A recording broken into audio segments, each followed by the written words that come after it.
नमस्कार दोस्तों, मेरा नाम नीरज शुक्ला। मैं आप सभी का शुक्ला जी नॉलेज अड्डा में स्वागत करता हूं। और आज हम लोग फिर एक टॉपिक देखेंगे ज्योग्राफी से।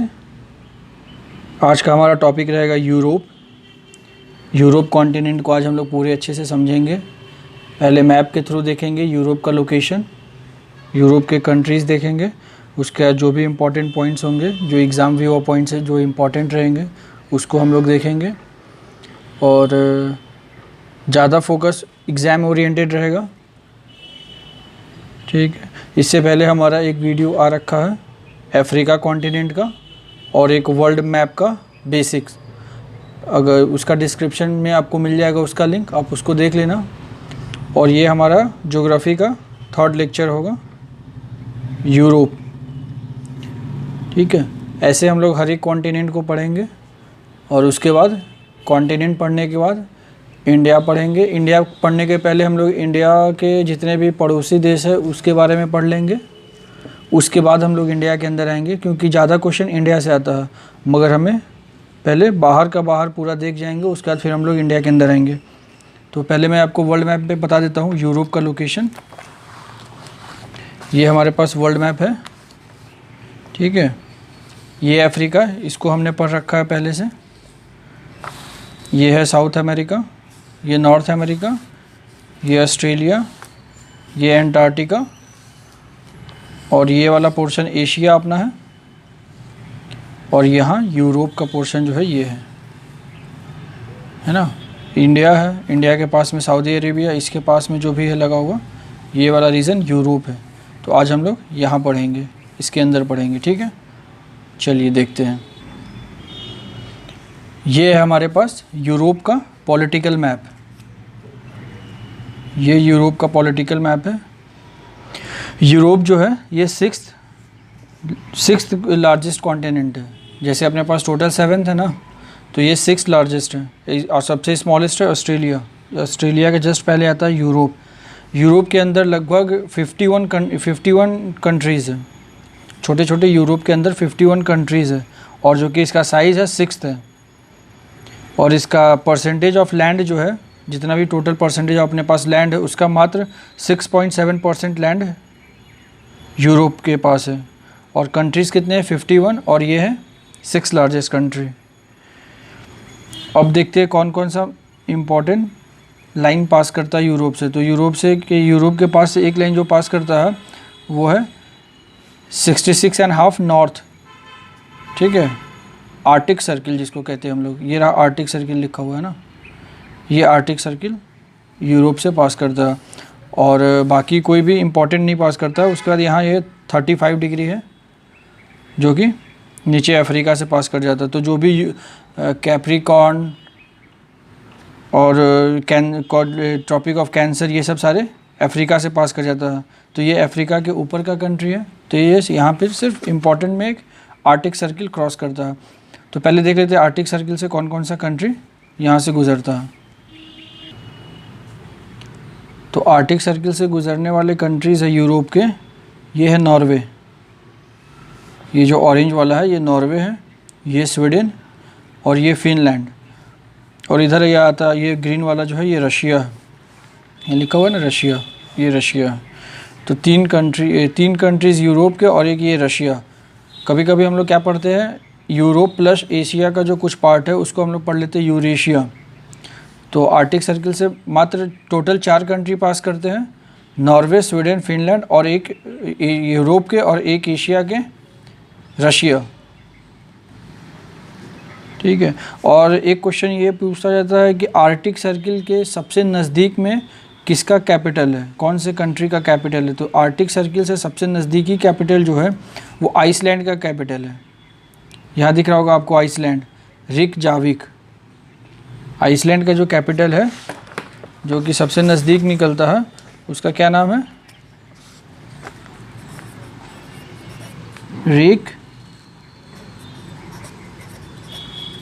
रिकजाविक। ये आइसलैंड का है, ये कैपिटल आइसलैंड का, जो कि सबसे नज़दीकी कैपिटल है आर्कटिक सर्किल से। ये क्वेश्चन पूछा गया है।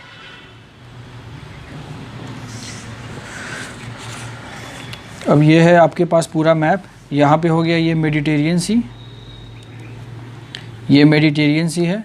यहीं पे आपका ब्लैक सी है, Caspian see the largest lake, salty lake है ये, तो लार्जेस्ट लेक है ये कैस्पियन सी। ये लैंड लॉक्ड है, ये कहीं से भी सी से ये समुद्र से कनेक्टेड नहीं है, कैस्पियन सी।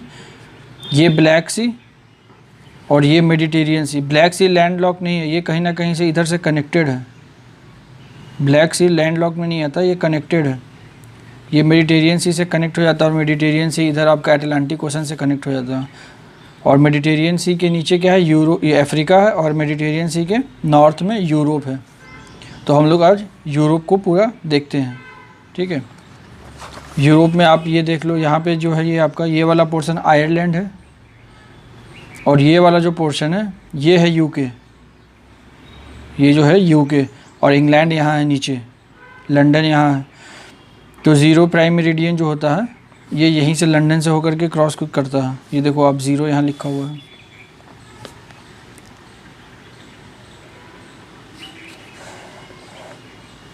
ये ज़ीरो है,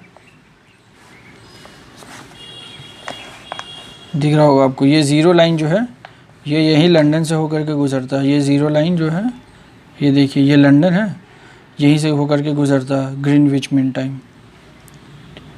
यहाँ से नीचे यहाँ से गुजरता लंदन होकर के।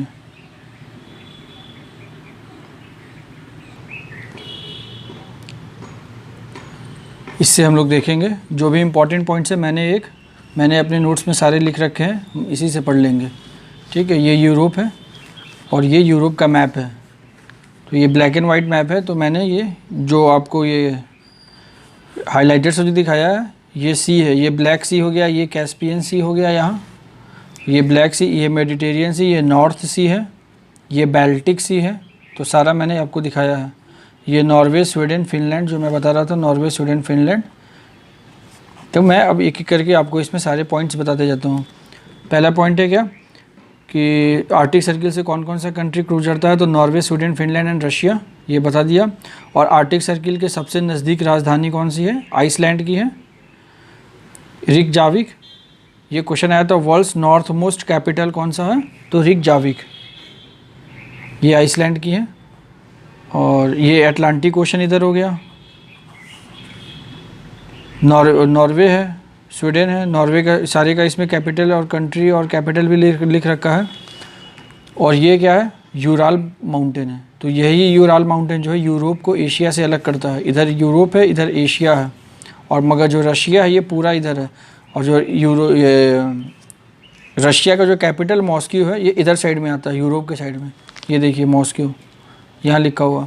यही यूराल पर्वत से एक नदी निकलती है जिसका नाम है यूराल रिवर, जो कि कैस्पियन सी में आकर मिलती है।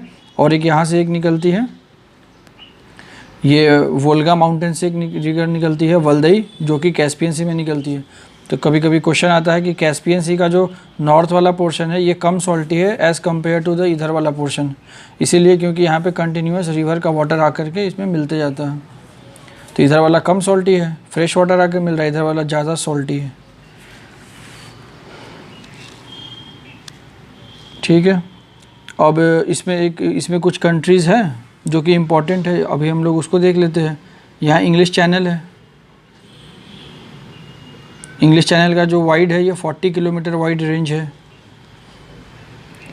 तो अभी हम लोग देखते हैं स्पेन और फ्रांस को जो अलग करता है एक पर्वत है। स्पेन और फ्रांस के बाउंड्री पे एक माउंटेन है पियरनीज, जिसका नाम है जिसका नाम क्या है, स्पेन और फ्रांस के बीच का माउंटेन जो है उसका नाम है पेरिनीज। ऐसे ही फ्रांस और स्विट्ज़रलैंड के पास एक माउंटेन है जिसका नाम है माउंट जूरा। फ्रांस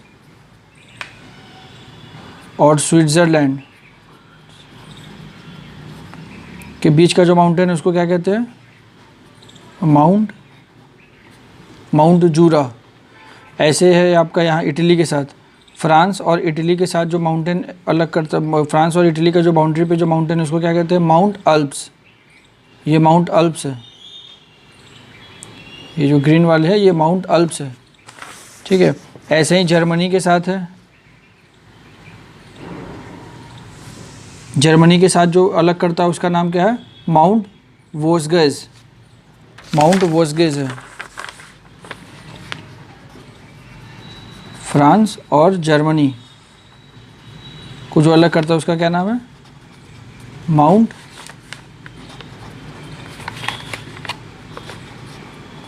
वोल्सगेज, ठीक है। और जर्मनी के अंदर, जर्मनी में एक माउंटेन है जिसका नाम है black forest, black forest. Germany के अंदर एक माउंटेन है ब्लैक फॉरेस्ट, वहाँ से एक रिवर निकलती है जिसका नाम है रिवर डैन्यूब। बहुत ही इंपॉर्टेंट है, ये क्वेश्चन हमेशा आता है। रिवर जो डैन्यूब है ये ब्लैक फॉरेस्ट जर्मनी से निकलती है।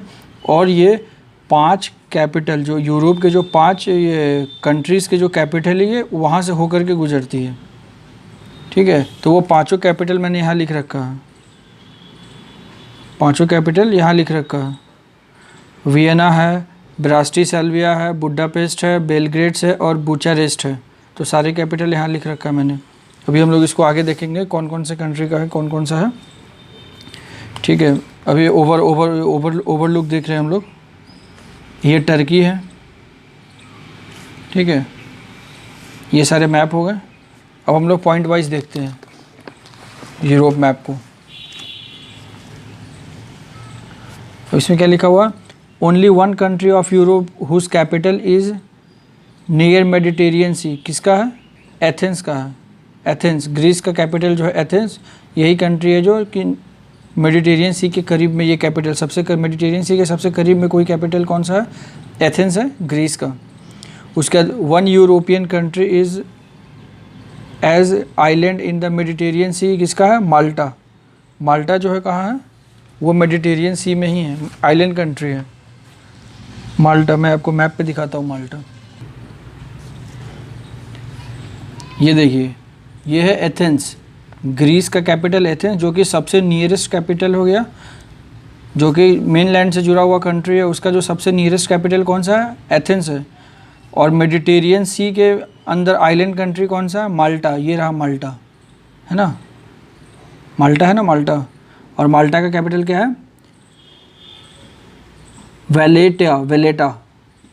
और एक यहाँ इंपॉर्टेंट कंट्री ये भी है, ये देखिए, टर्की के नीचे एक कंट्री कौन सा है, साइप्रस, जिसका कैपिटल क्या है, निकोसिया। साइप्रस का कैपिटल क्या है, निकोसिया। ये यहाँ एक कंट्री है मेडिटेरियन सी के अंदर, ठीक है। और आगे हम लोग देखते हैं point wise.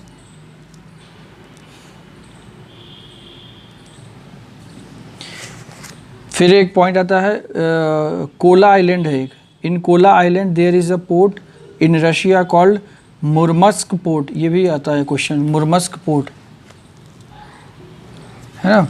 Cola island there is a port in Russia called Murmansk port that opens whole year, do not freeze because of the hot warm current flowing from Atlantic ocean current. ये ना, यहाँ पे ये देखो Cola पे, यहीं पे एक कोला पोर्ट है, मुर्मस्क पोर्ट है, ठीक है, जो कि रशिया के पास में है। ये देखिए लिखा हुआ है मुर्मस्क, है ना, ये पोर्ट है, ये जो कि रशिया के अंदर में आता है। और इधर से क्या होता है कि ये जो है ना, ये मतलब कि ये इधर का जो रीजन होता है, ये यहाँ का जो पानी होता है इसका, ये जमा हुआ नहीं होता, क्योंकि यहाँ से नीचे से जो क्या होता है ना, ये हॉट करंट आता है और इसको, ये बर्फ़ को ये पिघला के रखता है, तो ये चलते रहता है। यहाँ से एक्सपोर्ट इंपोर्ट चलते रहता है मुर्मस्क पोर्ट से। वेरी इंपॉर्टेंट पोर्ट है रशिया के व्यू ऑफ पॉइंट से, क्योंकि यहीं से ये कनेक्ट हो जाता है इधर वाले कंट्रीज से। उसके बाद 4 कंट्री पासेस फ्रॉम, ये तो मैंने बता दिया। यूके, ब्रिटेन में क्या कौन कौन सा आता है, Britain plus north Ireland, Scotland, है ना। ब्रिटेन में जो हम लोग यूके कहते हैं, यूनाइटेड किंगडम किससे किससे मिलकर बनता है, ये आपका आयरलैंड है। आयरलैंड के ऊपर जो ये वाला जो ऑरेंज वाला पोर्शन जो दिख रहा है आपको, पिंक कलर का पोर्शन, ये पूरा यूके है। तो यहाँ आयरलैंड का जो नॉर्थ वाला पार्ट है ये भी यूके के अंदर आता है, तो नॉर्थ आयरलैंड हम लोग कह सकते हैं, नॉर्थ आयरलैंड।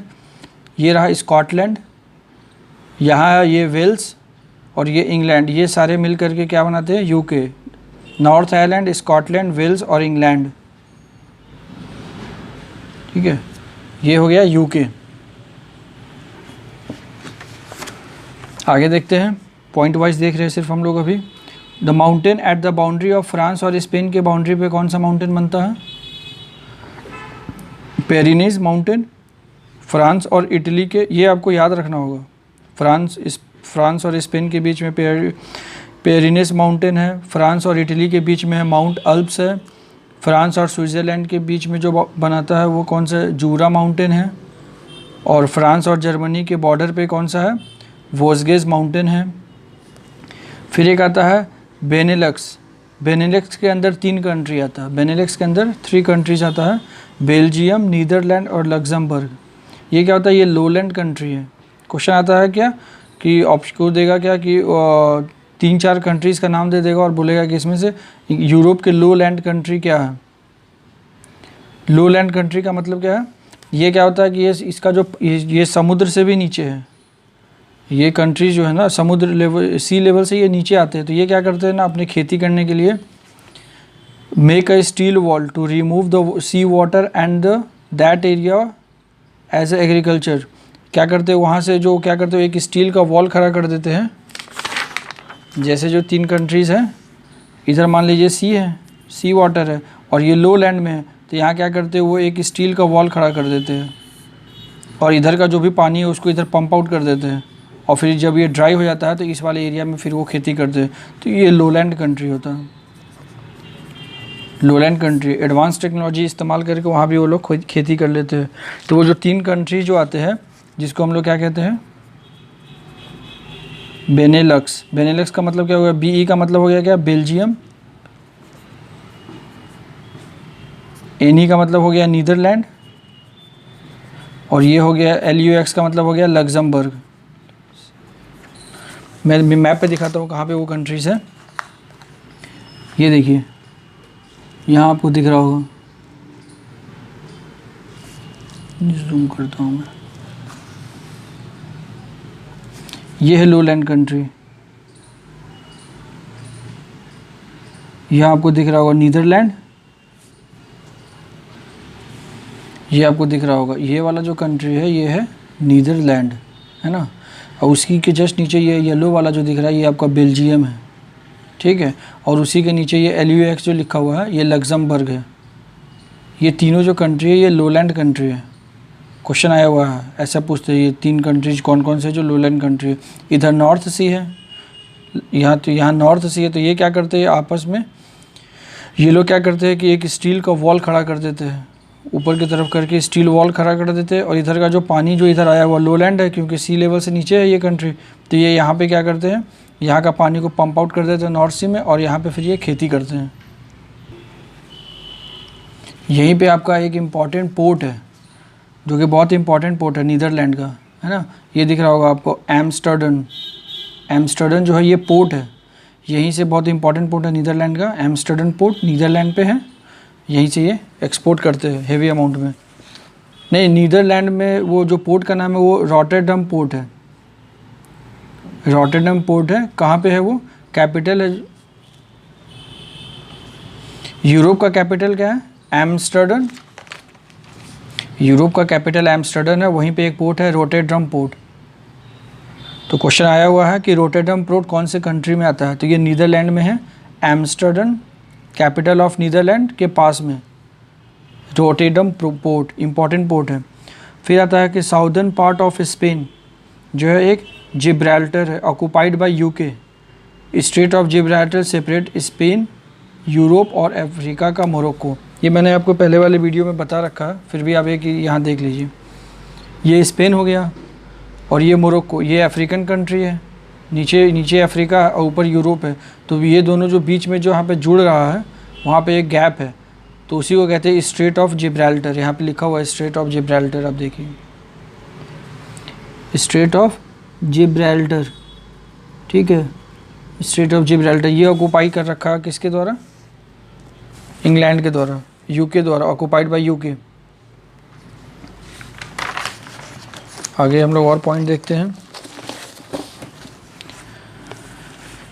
उसके बाद आता है there are three countries near the Baltic sea. There are three countries near the Baltic sea, Lithuania, Latvia और इस्टोनिया।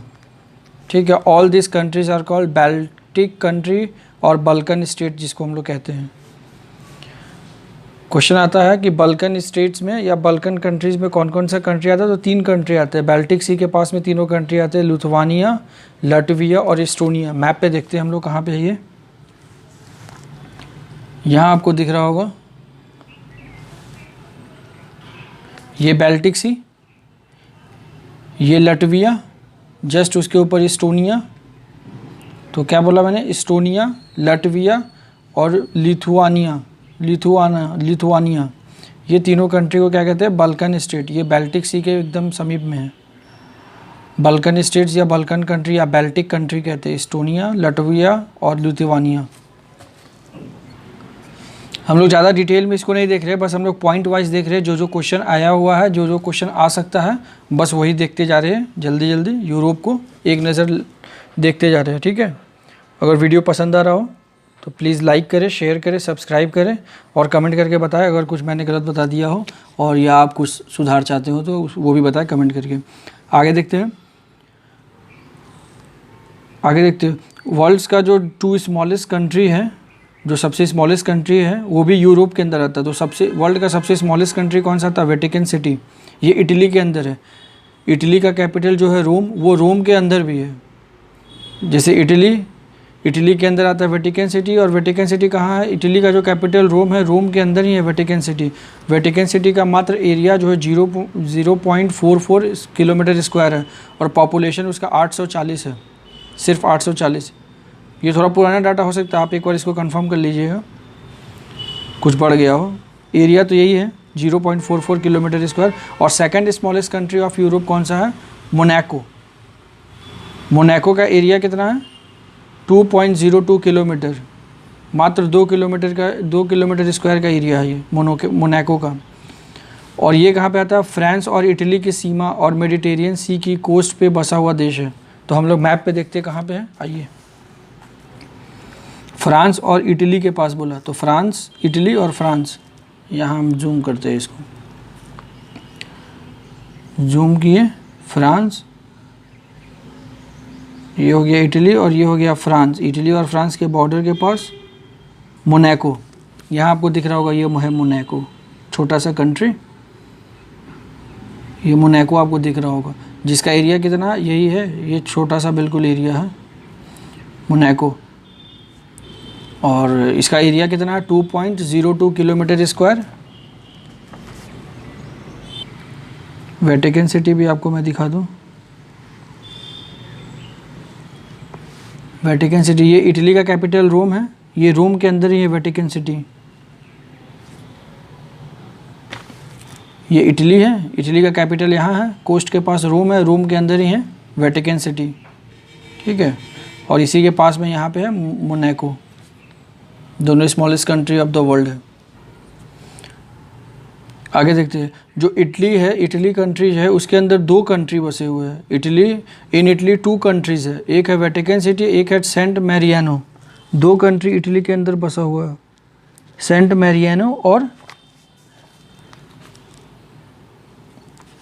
इटली का कैपिटल रोम, रोम के अंदर में है कौन सा, वेटिकन सिटी, और एक कैपिटल इटली के अंदर में कौन सा है, सेंट मैरियानो। ये भी एक कंट्रीज़ है जो कि इटली कंट्री के अंदर है। Most densely populated country of the world कौन सा है, Monaco.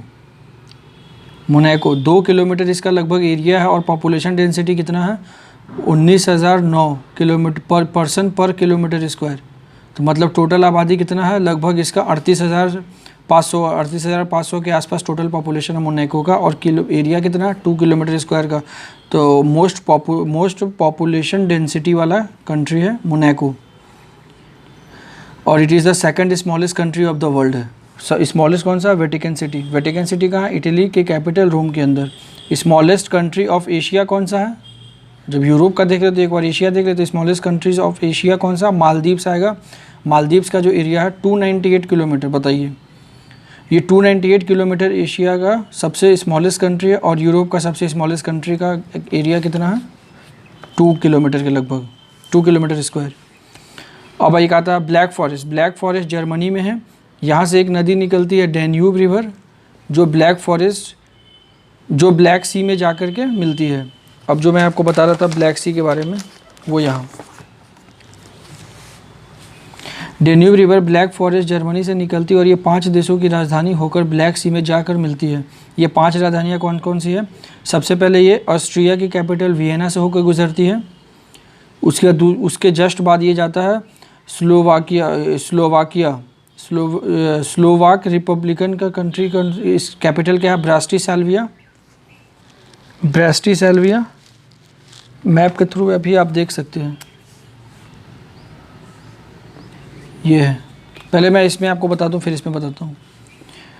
Austria, Vienna, Slovak Republican का ब्रास्टिस्लाविया, फिर हंगरी का कैपिटल होता है क्या, बुदापेस्ट से निकलती है। उसके बाद बुदापेस्ट के बाद ये बेलग्रेड जाता है। बेलग्रेड किसका कैपिटल, यूगोस्लाविया का। और उसके बाद ये बुचारेस्ट जाता है, बुचारेस्ट रोमानिया का। और उसके बाद ये ब्लैक सी में जाकर गिर जाता है। मैप पे देखते हैं हम लोग, ये मैप है, ठीक है।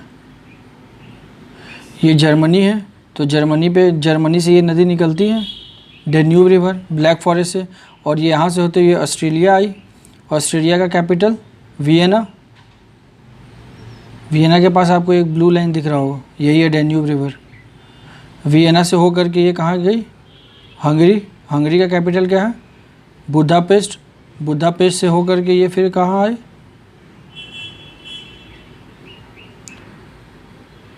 नहीं ऑस्ट्रेलिया से निकल के ये जाती है यहाँ, ऑस्ट्रेलिया से निकल कर के है स्लोवाक रिपब्लिकन का ब्रास्टिस्लाविया के बाद हंगरी का कैपिटल बुदापेस्ट के बाद ये नीचे आ जाती है साउथ की तरफ, यहाँ पे यूगोस्लाविया, बेलग्रेड। और फिर ये बेलग्रेड से होकर के फिर ये इधर निकल जाती है यहाँ बाउंड्री से होते हुए यहाँ बुचारेस्ट, जो कि रोमानिया का कैपिटल है। बुचारेस्ट से जा कर के फिर ये यहाँ पे जा कर के ये ब्लैक सी में निकल जाती है। ये है डैन्यूब, ठीक है। उसके बाद कैस्पियन सी है, बता दिया मैंने। लार्जेस्ट लेक है वर्ल्ड का, सॉल्टी है। In the north Caspian sea salinity is less due to the 2 rivers Volga and Ural meet Caspian sea, so salinity is less as compare to the southern Caspian. आगे देखते हैं। अब ये NCERT से कुछ points हैं जो मैंने एनसीईआरटी से निकाला है, ठीक है। ये 6.7% इसका एरिया हो गया, 10.18 मिलियन किलोमीटर स्क्वायर हो गया, और ये 6th रैंक है, 6th रैंक का कंट्री है, मतलब कि 6वां पोजीशन है एरिया के हिसाब से 7 कॉन्टिनेंट में। और ये है यूरोप का लोकेशन, लगभग नीचे मेडिटेरियन से, इधर यूराल पर्वत है, यहाँ कैस्पियन से, इधर अटलांटिक ओशन। उसके बाद है many of the bays and the seas surrounding this continent are shallow, they offer one of the best fishing grounds in the world. बहुत सारे कॉन्टिनेंट और इससे सराउंड किया हुआ है हर एक जगह से, इधर अटलांटिक ओशन, इधर मेडिटेरियन सी, इधर कैस्पियन सी तो नहीं, फिर ब्लैक सी आता है, बाल्टिक सी है, आर्टिक ओशन है, सारे जगह से है। तो ये फिशिंग के लिए अच्छा साइट है। इसका आता है स्कैंडिनेवियन कंट्री बहुत ही इंपॉर्टेंट है, बहुत ही डेवलप्ड कंट्री है ये वर्ल्ड के। कौन कौन से आते हैं, आइसलैंड, नॉर्वे, स्वीडन और फिनलैंड को नहीं लिया गया, डेनमार्क को लिया गया। एनसीईआरटी में फिनलैंड नहीं दिया, तो आइसलैंड, नॉर्वे, स्वीडन और डेनमार्क, ठीक है। डेनमार्क ये नीचे है, ये वाला कंट्री नीचे डेनमार्क है। आइसलैंड, नॉर्वे, स्वीडन, डेनमार्क और फिनलैंड को भी कभी कभी कहीं दिखाता, फिनलैंड भी स्कैंडिनेवियन कंट्री में, मगर एनसीईआरटी ने फिनलैंड को नहीं लिया। फिर बताया था मैंने बाल्टिक सी, इस्टोनिया, लिथुआनिया और लटविया, यहाँ पे बता दिया मैंने। Belgium, Netherland, Luxembourg are called lowland countries. Belgium, Netherland और Luxembourg are called lowland country, lowland countries और Benelux countries because much of their land along the north sea coast and form some distance inland is either below the sea level और just slightly above it. उसका बाद Balkan states आता है, जो कि बीच का जो स्टेट्स है बल्कन स्टेट हम लोग कहते हैं। इसमें कई एक है, यूगोसाल्विया है, क्रोएटिया है, बोस्निया है, ऐसे ऐसे है सारे।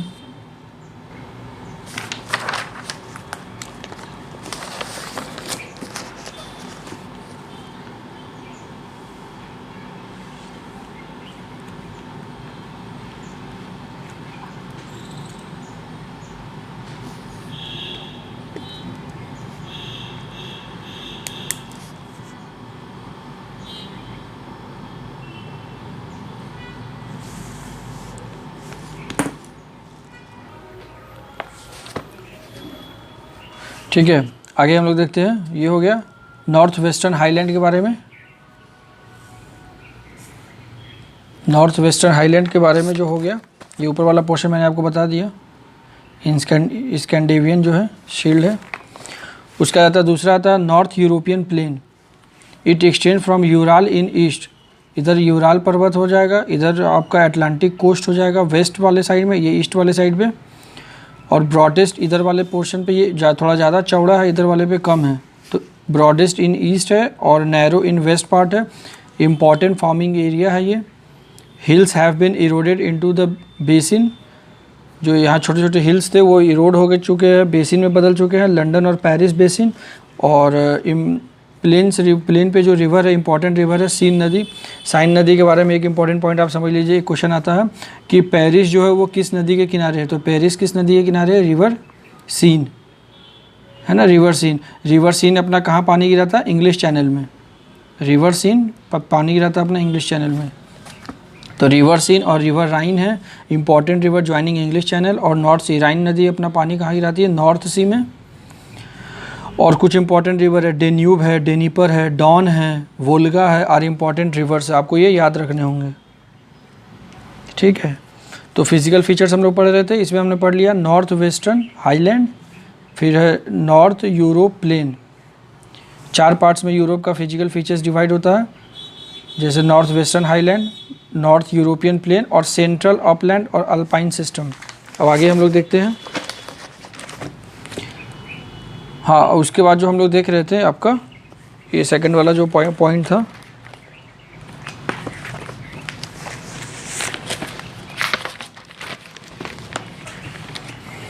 नॉर्थ यूरोपियन प्लेन में था। Plains have the fuel such as coal, oil और नेचुरल गैस है। उसका आता है थर्ड पॉइंट आता है सेंट्रल अपलैंड। सेंट्रल अपलैंड में आता है Meseta in Spain and Portugal, Massif Central and the Jura in the France, black forest in Germany. जो सेंट्रल अपलैंड के बारे में कहा गया है, जो मैंने आपको बाउंड्री पे जो कई एक माउंटेन जो बताए हैं, जैसे फ्रांस के साथ इटली के बाउंड्री पे है, फिर फ्रांस के साथ आपका जर्मनी के बाउंड्री पे एक पर्वत है, फ्रांस के साथ स्पेन पे है, ऐसे जर्मनी में ब्लैक फॉरेस्ट है, ऐसा सारा माउंटेन है, तो उसी को कहते हैं सेंट्रल अपलैंड। राइन फ्लोज नॉर्थवर्ड मीट नॉर्थ सी, राइन फ्लोज नॉर्थवर्ड मीट मेडिटेरियन। और जो एक रोन नदी होता है वो फ्लो साउथवर्ड। राइन जो होता है वो नॉर्थवर्ड की तरफ फ्लो करता है और रोन जो होता है वो साउथ की तरफ फ्लो करके मेडिटेरियन सी में गिरता है, ठीक है। इसका आता है फोर्थ आता है, आप एक बार मैप में देख लीजिए, राइन नदी और ये रोम नदी। ये राइन नदी है, ये ऊपर की तरफ जा कर के ये कहाँ पानी गिराएगा? अपना नॉर्थ सी में। और ये एक है आपका रोन नदी, ये कहाँ गिराता है? मेडिटेरियन सी में। ये नीचे मेडिटेरियन सी है ना, ये रोन नदी है, ये नीचे अपना पानी गिरा, ये साउथ की तरफ साउथ डायरेक्शन में फ्लो करता है और ये नॉर्थ डायरेक्शन में फ्लो करता है। आगे देखते हैं अल्पाइन सिस्टम।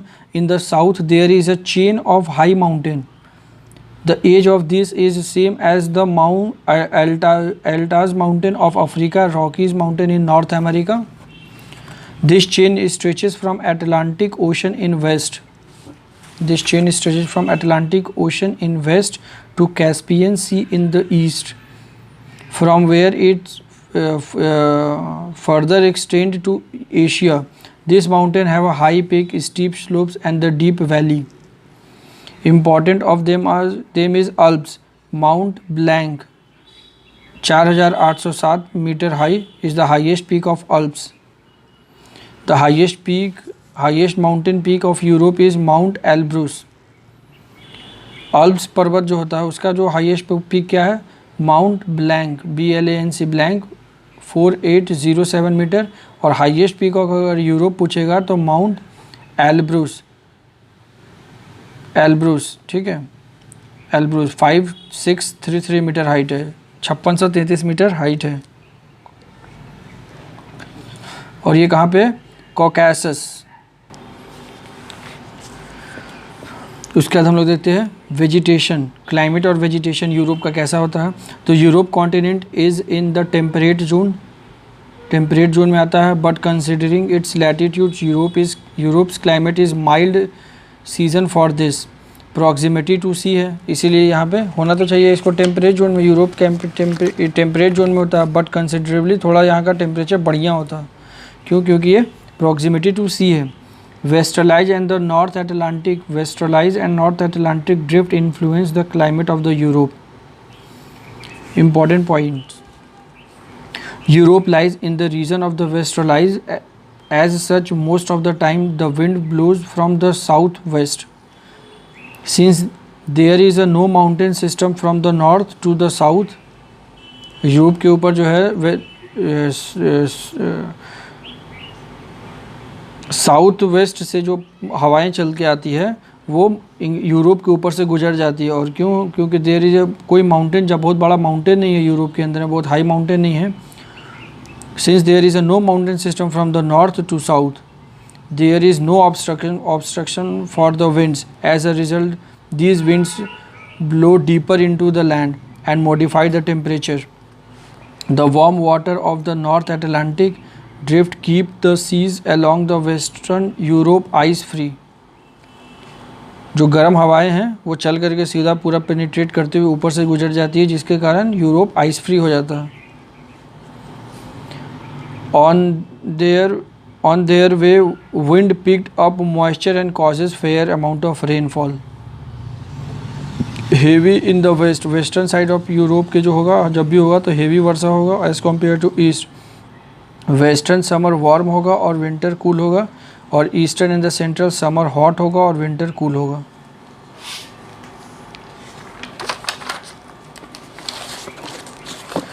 वीडियो थोड़ा लंबा बन जाएगा, एक ही वीडियो में पूरे यूरोप को ख़त्म कर देंगे। उसका such climate with the wide variation in the annual range of the temperature and the moderate rainfall is called as a continental climate. Europe का क्लाइमेट कैसा है? कॉन्टिनेंटल क्लाइमेट है। और southern Europe the summer are long, southern Europe summer are long and the hot and dry, winters are warm and wet. This type of climate is called Mediterranean sea. मतलब बहुत ही उम्दा climate है, सब तरीके का यहाँ पे क्लाइमेट है। यहाँ कॉन्टिनेंटल टाइप क्लाइमेट भी है, मेडिटेरियन टाइप भी है। अब ये आपका विंड का डायरेक्शन है यूरोप का, ठीक है। ये वाला जो है क्रॉप लैंड है, जो बीच वाला पोर्शन मैंने दिखाया यहाँ पे थोड़ा खेती के लिए बढ़िया है। और बाकी जो ये वाला जो पोर्शन हो जाता है यहाँ पे हिल वगैरह है, तो ये पैस्चराइजेशन करते हैं सब, ठीक है। ये वाले पोर्शन पे पैस्चराइजेशन करते हैं।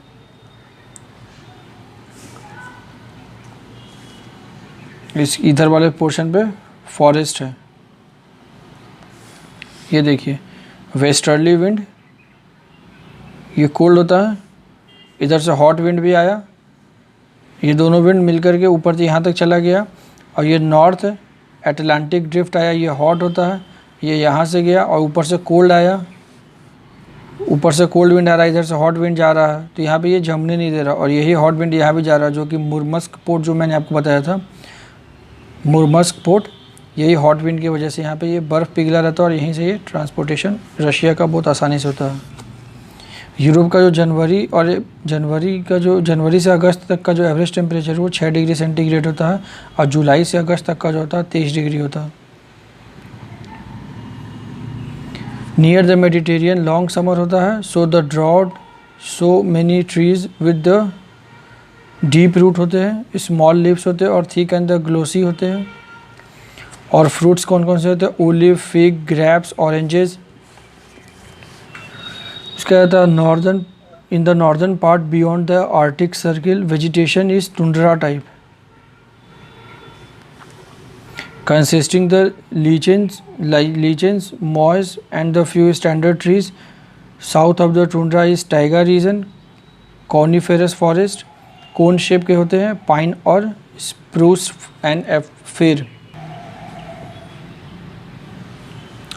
ये यूरोप का रिसोर्सेज एंड देयर यूटिलाइजेशन, वो लोग रिसोर्सेज का कैसे यूटिलाइजेशन करते हैं उसको हम लोग देखते हैं। ये सारे एनसीईआरटी से मैंने लिखा है, तो इसलिए ये पॉइंट वाइज नहीं है, ये आपका पॉइंट वाइज, इसीलिए मैंने इसको नहीं बना पाया हूँ। इसमें कुछ इंपॉर्टेंट पॉइंट्स हैं जो कि पीटी में आ सकते हैं, मगर ये बेसिकली ये मेंस के लिए है। तो अब मैं रीडिंग करता हूँ, आप एक बार देख लेना। Europe have used the resources very wisely to make their countries prosperous. The Scandinavian countries, for example, have utilized their marine resources, water, power and the forest wealth in the best possible way. Many parts of Europe mixed farming use करते हैं वो लोग, agriculture के साथ साथ क्या करते हैं, एनिमल रेयरिंग करते हैं। High income of the farmers होता है। सॉइल कैसा, सॉइल कैसा होता है? Europe has a large portion of the level and the well watered low land. The Netherlands has reclaimed land from the sea by embanking. Netherland तो sea समुद्र से ही land बना लिया। By making a big embankment along the sea front, they are called dikes. वो इसको क्या कहते हैं? डिक्स कहते हैं। The water from the enclosed land are called polders. Folders नहीं, polders, polders, polders. The water from the enclosed land is called polders is pumped out into the sea and left to dry for some times. ये ऐसा बना देते हैं, इस type का बना देते हैं ये डिक। ये वॉल खड़ा कर दिए स्टील का, इधर वाला पोर्शन को ये सुखा दिए, इधर का पानी को इधर फेंक करके निकाल करके ये पानी इधर नहीं आए, और यहाँ के फिर ये खेती करेंगे। Hills and the less fertile use for the pastures. Wide advance technology इस्तेमाल करते। A variety of crops are grown here depending upon the soil and the climate. Wheat is the most important crops of the Europe. Wheat producing areas of Europe, कौन कौन सा Europe का wheat producing areas है? Ukraine, Paris basin, Ukraine, Paris basin, low countries, Ukraine, Paris basin, low countries, north European planes of Hungary, Po valley, Po नदी भी है यहाँ पे जब बढ़ती है, Po valley in Italy, Italy में है रो नदी।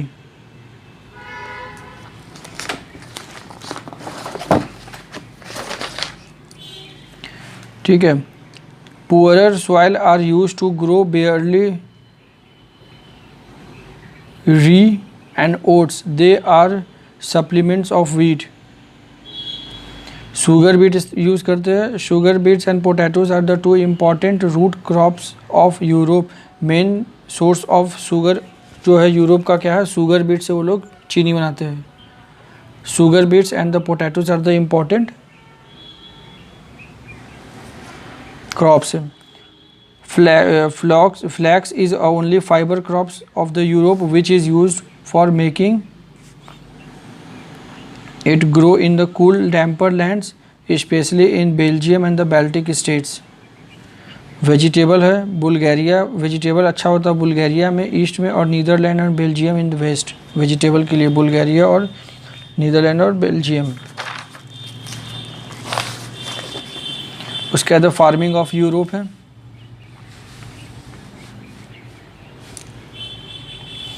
दे use a scientific method of the farming, practice example testing of soil करते हैं to know its composition. Machines are use to ploughing, sowing, harvesting, cleaning and packaging. Use the hybrid variety of seeds, hybrid variety of seeds करते हैं। क्या क्या करते हैं? Scientific method करते हैं, टेस्टिंग ऑफ सॉइल करते हैं, मशीन का इस्तेमाल करते हैं सोइंग, हार्वेस्टिंग और क्लीनिंग के लिए, हाइब्रिड सीड्स का इस्तेमाल करते हैं, फर्टिलाइज़र का, insecticides and the crop rotation crop rotation करते हैं. These methods are increase the yields of the crops and the income of the farmer. A number of agro based industries like developed wheat के साथ flour. Agro based industries है wheat flour से bread, bread से cake, cake से pastry, pastry से biscuit, wheat से flour आटा, आटा से ब्रेड, ब्रेड से केक, केक से pastries, biscuits, sugar mills, fruit juice, jam, wine, dairy products. और rose of Bulgaria is famous and the tulips of Netherland are well known. ठीक है. उसका आता फॉरेस्ट आता. Logging and lumbering are the important activities of the forest areas in Europe. Newsprint and paper, rayon, synthetic fibres are produced in from the woods. Mineral resources, क्या क्या mineral resources हैं? Coal, iron और petroleum, natural gas are important resource of the Europe. Coal is found in the great Britain and the mainland of Europe in the region from the northeastern France to Poland, also found in Spain, Ukraine, Russia. Coal is major source of power. Petroleum or the mineral oil found in the sedimentary rocks. Few areas important oil fields है. Oil fields important कहाँ? North सी, Romania, Georgia, Armenia, Azerbaijan और Russia. Iron ore found in the France, Ukraine, Azerbaijan, Sweden and UK, Germany, Russia, Spain. Copper or bauxite, sulfur, potash also found here. Copper, bauxite, sulfur भी मिलता है, iron और भी मिलता है, कोल भी मिलता है, पेट्रोलियम, नेचुरल गैस, सब चीज़ मिल रहा है. और आयरन स्टील इंडस्ट्रीज ट्राई is important. UK, France and Germany, Ukraine and Russia. Iron and steel industries important है. UK, France, Germany, Russia, Ukraine और रशिया में. Europe is the most densely populated continent in the world. लो, Europe is the most densely populated continent in the world. Rhine river is the busiest inland waterways of the Europe. उसके बाद the water resources of Europe. The ocean have been used. The ocean have been used. Water resources of Europe के बारे में अगर लिखने आता है तो इसमें हम लोग क्या लिख सकते हैं? The ocean have been used for fishing and the shipping on a large scale. All along the coast several ports have been developed. Fishing is a very complex operation. It involves a large number of activities such as manufacturing of nets, fishing boats, catching fish, processing, packaging, large container making, etc. Water resources से क्या क्या industries बन सकता है? ये सारी चीज़ें हैं. Dogger banks and the great fish banks are the important fishing grounds. Doggers bank and the great fish bank are important fishing grounds. Major fishing countries are near the coast like Sweden, Iceland, Denmark. Norway has a very advanced and the well equipped vessels. These are used for the deep sea fishing. They are floating factories. Norway has transferred its technology to India to develop deep sea freezing along the Kerala coast. Important point हो सकता है. Norway has transferred its technology to India to develop the deep sea fishing along the Kerala coast. Rivers and the canals provided a good system in inland waterways. Water has been used on the large scale to generate power. वाटर का इस्तेमाल करके power generate भी कर रहे हैं. Mountains area are the chief reserves of water power. Main hydro power countries are Switzerland, Norway and Sweden, Spain, Italy. Hydro power countries कौन कौन सा? Switzerland, Norway, Sweden, Spain, Italy. The Netherland presents an excellent example of managing its water resources. Its lower areas especially delta regions faced problems of flooding. To reduce these dangers, the 5 estuaries have been sealed with the dam which regulates the flow. ये सब advance technology का इस्तेमाल खूब करते हैं. अब थोड़ा इसमें देख लेते हैं और हम लोग क्या है यूके, फ्रांस एंड जर्मनी। ये एक एनसीईआरटी में एक ये चैप्टर है। तो Europe has a large number of the countries with district customs, ideas, monetary systems and the languages. All of them depicts individually in shaping their countries, while some of them are very rich in the certain resources and the other lack them, but all of them have used their resources in the best possible way. Most of them in the Western Europe have joined the hands in developing a common market known as the European market, EU. European union कहते हैं, European market कहते हैं, to boost their economics.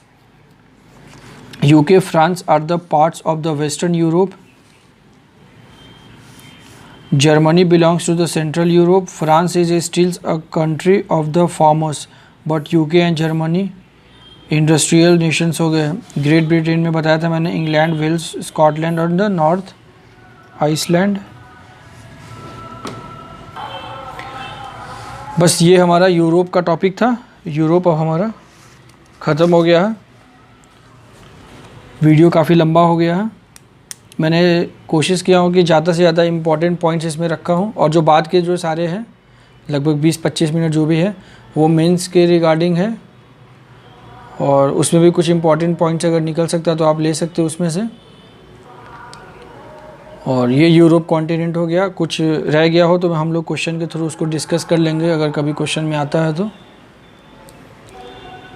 और अभी के लिए बस इतना ही।